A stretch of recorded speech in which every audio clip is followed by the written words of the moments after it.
Hey guys, and welcome back to my channel. Today we're going to discuss our 4th term homeschooling journey.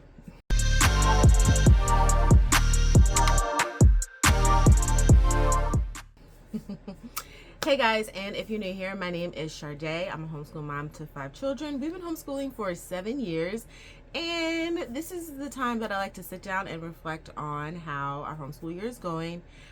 If you are a busy mama like all the other mamas I know, grab yourself something to drink, cozy up, listen, or fold some laundry, go for a walk, because you won't really be missing anything aesthetically pleasing except my beautiful face. But anyway, so we, just for backstory, if you're new here, we homeschool on 6-week terms. I typically take like a summer break, but this year I decided that our summer break might not be as long as I am expecting it to be. So I changed our school year to be just 6-week terms until we reach our next school year, which means we're probably going to have about 8 to 9 6-week terms. So this is technically our mid-year update. I will make a separate video just going specifically through each curriculum and how it's going for us. But here I like to just talk about what we've accomplished and what we are looking forward to. So we'll start with my 4-year-old. Well, actually, my 4-year-old has turned 5 just a couple days ago, and he's in preschool. And so what I'm doing with him specifically is I am just doing Teach Your Child to Read in 100 Easy Lessons. He is currently on lesson 29. Which if you've been following along, last time we were on like lesson 17 or something due to my inconsistency. So we've been very consistent. And I think it's due because I let some things go. For instance, I am not so gun-ho on like every day doing everything with him. So every day we're doing reading no matter what. But then I'm not really doing anything math-wise with him. So I did purchase Hooked on Phonics. And in the Hooked on Phonics program, there's Hooked on Phonics, Hooked on Spelling, and Hooked on Math. My main focus with him is Hooked on Math. If we miss a day for Teach Your Child to Read in 100 Easy Lessons, I'll go ahead and throw him on Hooked on Phonics. But I didn't really purchase that for him for that. And then he's still doing his cut and paste stuff, and we're still reading books. And yeah, that's it for him. He's doing very well with reading.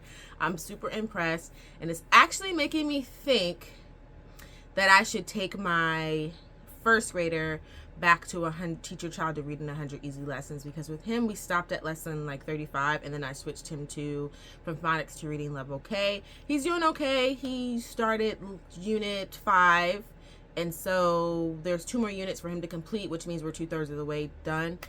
I'm not anticipating, we will eventually move to the red book I would assume this school year. The plan was to be done by his birthday, but we're not. So if he is not where I want him to be, I'm going to move him back to Teach Your Child to Read in 100 Easy Lessons before moving him from phonics to reading level A, or level A, the red book. He's doing great with Apology and Math. Y'all, we love Apology and Math. It is bomb.com. Something that we are doing is we're moving, every time he finishes a unit, we take a break and we go to Math Facts That Stick addition for him. So we're kind of lingering between 2 curriculums.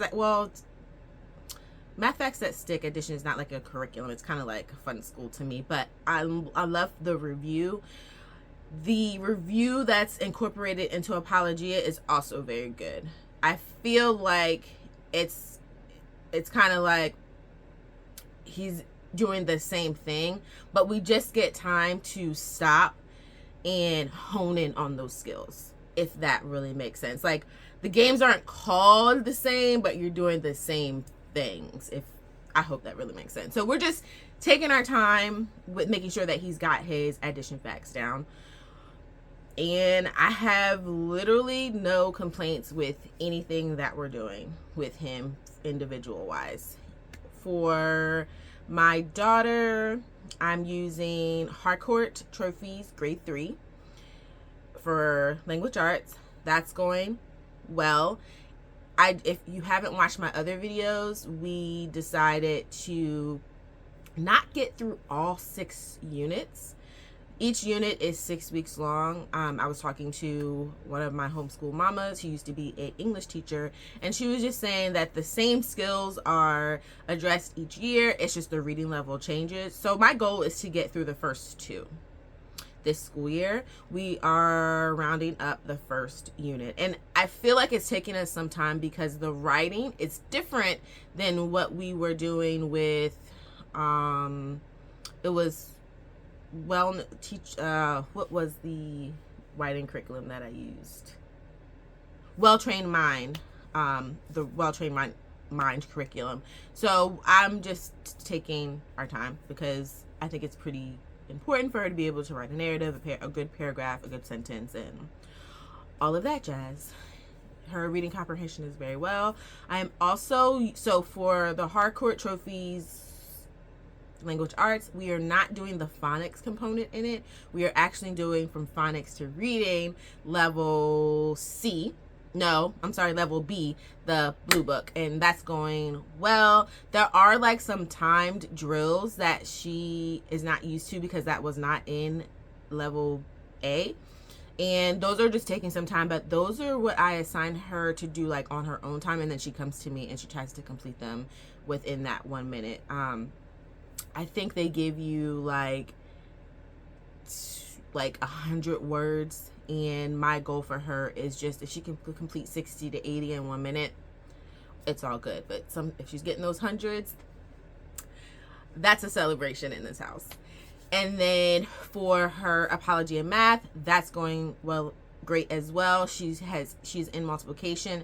We have not started addition facts that stick multiplication, because I want her, I don't know if this really makes sense, I really want her to complete the whole apology in math before we start honing in on the facts, like for her to be able to like spew them out quickly. The review for Apologia section right now is just kind of her addition and subtraction with 3-digit numbers, which is great review for her because she's still applying those skills that she learned previously, and I'm excited for her to get to the next levels because I know that those reviews are going to be great for her when it comes to multiplication and division. So I'm pretty sure those are in the other years or probably later on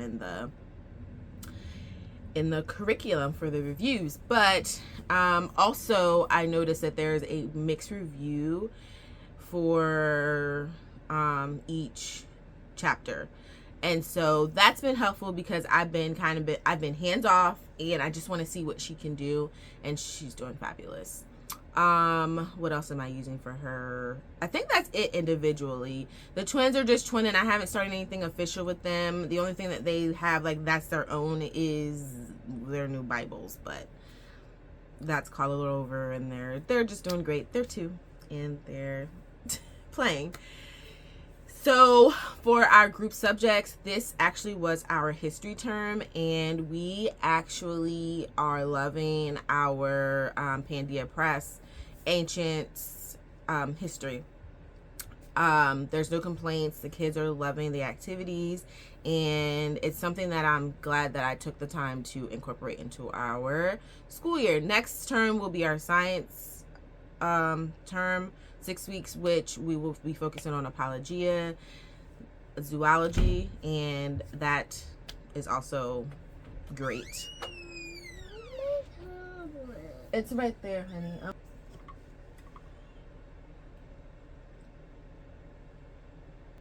We're also using apologia, Who is God? We are on chapter 6.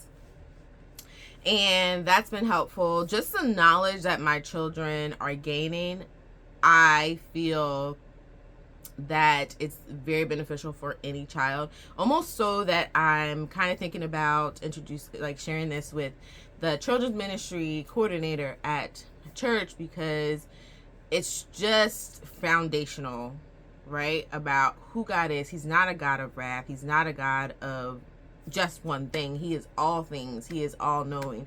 He created us to, worship. He created us. He created the world. He created the universe.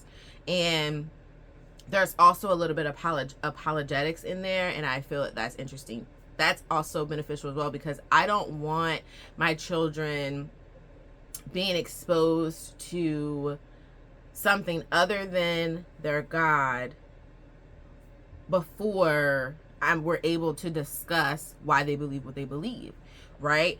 A lot of times as parents, I noticed, parents who are older, they kind of got into apologetics out of defense mode, but we're in apologetics and offense mode. I know that's a basketball terminology. My kids are currently playing basketball, but that is I want to be in front of it, and it introduces it in a way that's not degrading to another religion or another belief, because I believe that we respect all people no matter what, and it's not our job to be belligerent and mean to people. We express who we believe, what we believe, and who we believe in through our actions, through our love that we share, and through our kindness. Okay, sorry, I'm going on my high horse, but anyway, it's just a great curriculum for my children, for where they are right now intellectually in their age. The other thing is that our homeschool meetups have been going great on Mondays. It's just a great community of people. It's an outdoor group, so we play outside no matter whether it's, rain, sleet, snow, cold, bundle up, get that outside time. And it's just giving me a community of friends who are like-minded, especially when it comes to my journey with my, weight loss. Me and some other moms are planning on meeting up just to go for walks. And so I am enjoying that community. Seminary is going great. I am in my semester taking New Testament 2 and Theology 2, and I can't say enough good things about my professors and just the way my seminary has, put resources in front of us that are not all from the patriarchy, if you know what I'm saying. But I feel more confident in my walk and my journey. And I think that's it. We haven't gone on any field trips lately. We have not gone on any field trips this term. And we're probably going to plan a field trip. I have one in mind, which is to the nature center. But other than that, we've been just, honing in on what we can do. Oh, another thing is we kind of have a schedule change. So the last thing I want to share with you is that I really only technically can work with 2 kids at a time each day before the twins wake up. We cannot do those individual subjects. So what I do is I focus on 2 kids, language arts, math, when it comes to individual time, and then the other child goes on hooked on phonics. So say for instance, like yesterday, I focused on my 5-year-old and my 7-year-old. My daughter, I did not get to work with her, so she did things that did not involve me, like her handwriting, her easy math, Duolingo, and then she will do hooked on spelling, not the other stuff in hooked on phonics because she already can read. Then the next day, like today, I won't be able to, I'm going to meet with my 4-year-old, my 5-year-old, but my 6-year-old is going to be left out. So he's going to do handwriting, his math review, Duolingo, and hooked on phonics. So he's not missing a phonics lesson. That's also might be why we haven't finished the yellow book either, because I only can really work with him every other day. So these 2 get sit down time with mom every other day, where the other one is kind of like on their own. Now, of course, I can ask questions, but I feel like that's giving me a sense of relief because I don't have to be so stressed, like trying to get everybody in on the time.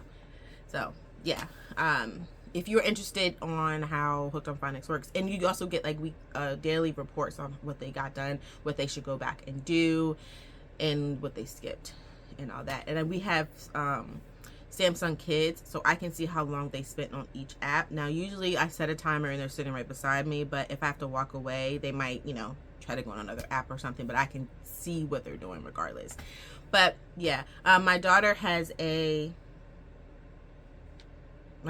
go to the library with her friend, so I am going to end this video. Thank you for watching. If you have any questions, please leave them in the comments and I will try to answer them as best as I can. Please know that God loves you. Don't forget to drink your water and repent. Bye.